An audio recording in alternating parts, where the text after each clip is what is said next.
If the partition of your computer's hard drive no longer suits your needs, adjusting the partition is a good choice.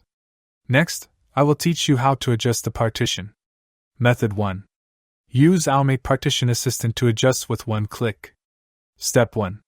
Right-click the partition you want to shrink, and then select the one-click Adjust Space option. Step 2. To adjust the partition space, just drag the dot at the head or tail of the partition. Step 3. After setting the required adjustments, you can preview the changes in the Pending Operations window. Then click Apply, Continue to confirm and apply the changes. Method 2.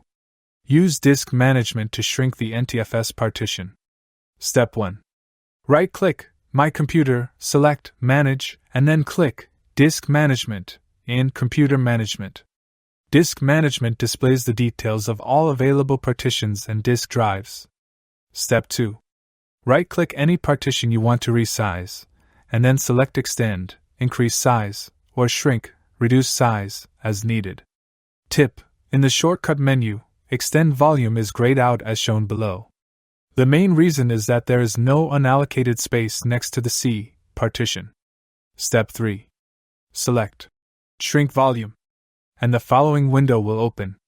Enter the size of the space you want to shrink. Remember that it cannot exceed the available shrinking space. Thank you for watching here. See you in the next 2 videos. If you have any questions, please leave a comment or send us an email.